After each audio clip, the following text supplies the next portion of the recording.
What if I told you that the man behind Uber, Travis Kalanick, didn't just disrupt the taxi industry, he bulldozed right through it? From dodging legal battles to outsmarting competitors, Kalanick's story is filled with controversy, scandal, and grit. His rise to billionaire status wasn't just about innovation, but about bending rules, breaking norms, and risking everything. But that's just the start of the scandalous journey we're about to dive into. Before we dive into Kalanick's jaw-dropping journey, don't forget to hit that subscribe button to stay connected to the Millionaire Luxe Room. Here we uncover millionaire success stories packed with scandal, grit, and lessons you can use to build your own path to wealth. Hit the bell to be notified when we release our next deep dive. In today's video, we're going deep into the mind and methods of Travis Kalanick, the man who turned Uber into a global empire worth billions. By the end of this video, you'll uncover the exact strategies Kalanick used, some bold, some ruthless, that made Uber a household name. And more importantly, you'll learn how to apply these lessons to your own life, regardless of your industry.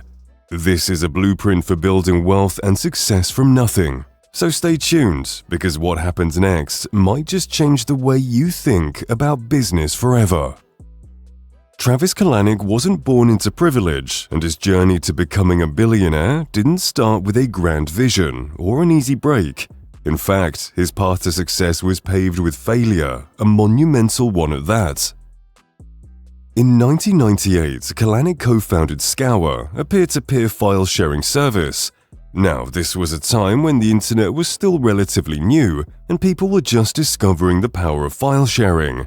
Think of Scour as the precursor to Napster or even BitTorrent. Scour allowed users to share music, movies, and videos with just a few clicks. It was revolutionary, yes, but it was also controversial, and controversy often brings chaos. As Scour grew in popularity, it also attracted unwanted attention from some very powerful enemies: the entertainment industry. The Recording Industry Association of America and Motion Picture Association of America saw Scour as a threat, accusing the company of promoting piracy on a massive scale. And then came the hammer, a $250 billion lawsuit. That's not a typo. Kalanick and his team were sued for $250 billion. For most entrepreneurs, this would have been the end. Imagine being in your early 20s, on the cusp of success, only to be slammed with the largest lawsuit in US history. Scour went bankrupt. Kalanick was financially and emotionally drained. He tasted the highs of entrepreneurship, but was now living through its most brutal lows. But here's where Kalanick separated himself from the average person. He didn't let the failure destroy him. Instead, he embraced it. He learned from it. He saw it as a stepping stone, not a tombstone.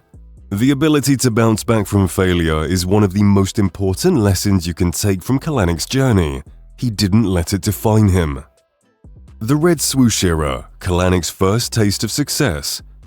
After the collapse of Scour, many people in Kalanick's position would have retreated, licking their wounds and possibly taking a safer, more stable job. But not Travis. Failure only fueled his fire.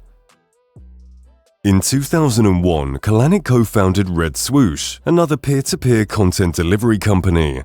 Now, Red Swoosh wasn't much different from Scour in terms of technology, but Kalanick had learned a critical lesson: timing and strategy. He knew how to navigate the tricky waters of intellectual property, steering clear of the legal pitfalls that had sunk Scour. For the first few years, Red Swoosh struggled. Kalanick was living lean, sometimes skipping paychecks and sleeping on a friend's couch just to make ends meet. But this part of his journey is critical because it showcases another defining trait of his: resilience. Kalanick believed in his vision, even when the odds were stacked against him. He wasn't driven by comfort or stability, he was driven by the desire to win, no matter the cost. By 2007, Kalanick's persistence paid off when Akami acquired Red Swoosh for $19 million. For most people, this would be the peak of their entrepreneurial journey, a successful exit, financial security, and a well-earned break. But for Kalanick, this was just the beginning.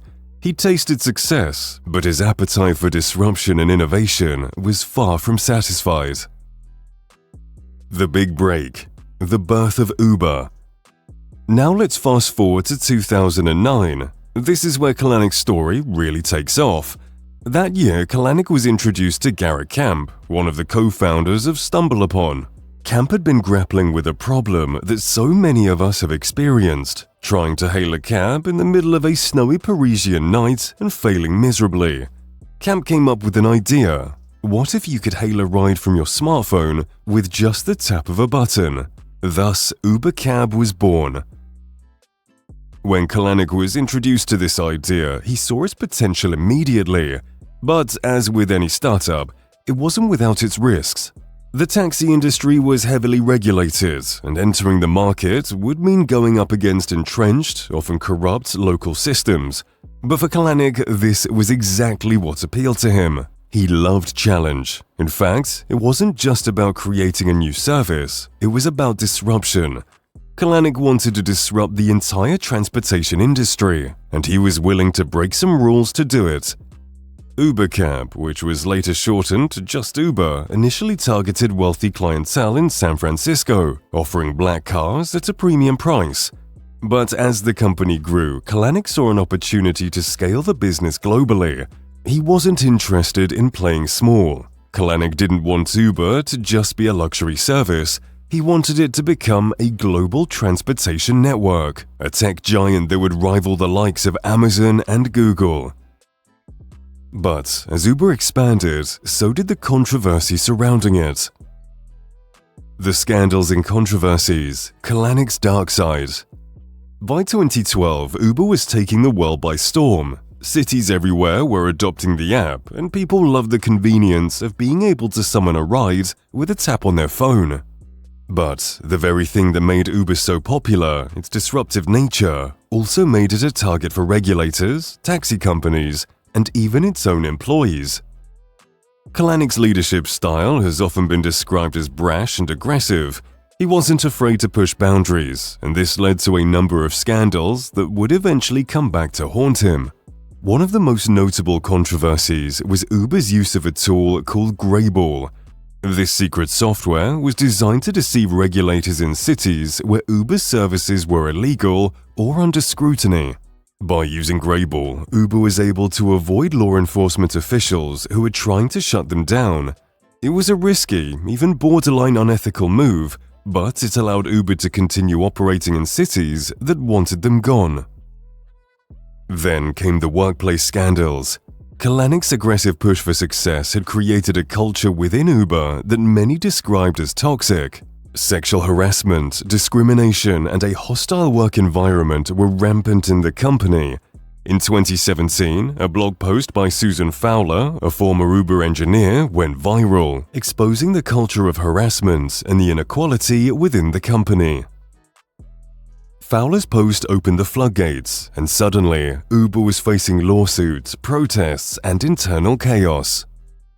And then there was the infamous video of Kalanick himself. In the video, Kalanick is seen berating an Uber driver who complained about pay cuts. Kalanick's response?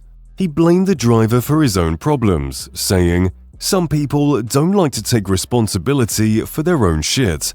The video went viral, and it cemented Kalanick's reputation as an arrogant, out-of-touch CEO. With pressure mounting from both the public and Uber's board of directors, Kalanick was forced to resign as CEO in 2017. His aggressive leadership style, which had propelled Uber to global dominance, had also led to his downfall.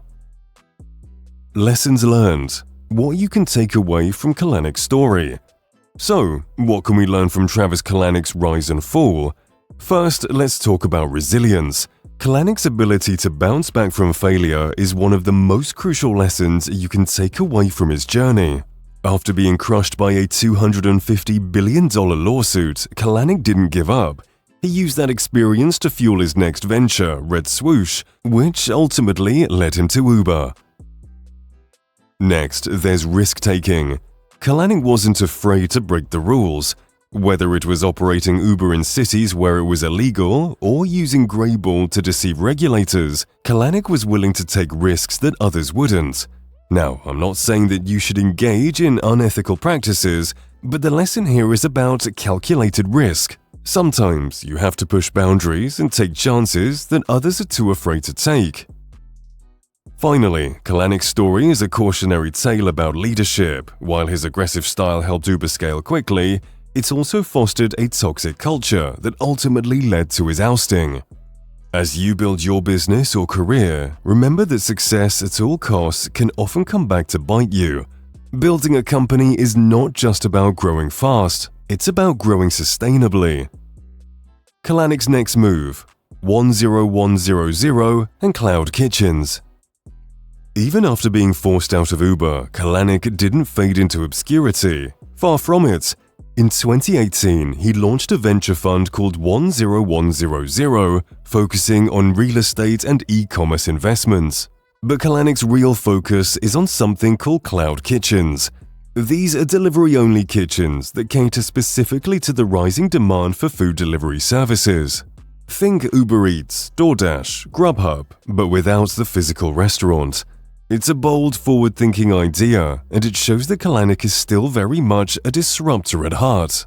With 10100 and cloud kitchens, Kalanick is positioning himself at the forefront of yet another industry revolution. What this proves is that even when you're forced out of your own company, you can rise again, smarter, more experienced, and more strategic. Travis Kalanick's journey isn't just a wild success story. It's a blueprint for those willing to take risks and challenge the status quo. You don't need to build the next Uber to apply his lessons. What matters is resilience, pushing boundaries, and knowing when to take risks that others shy away from. Whether you're launching a startup or trying to scale your existing business, Kalanick's story is proof that fortune favors the bold. If this deep dive into the gritty rise of Travis Kalanick has opened your eyes, don't forget to hit that subscribe button to stay connected to the Millionaire Luxe Room, your go-to channel for millionaire success stories full of scandal, grit, and lessons you can use to carve your own path to success. Check out our latest video where we uncover even more shocking secrets to build wealth. Subscribe now and let's uncover the next billionaire's blueprint together.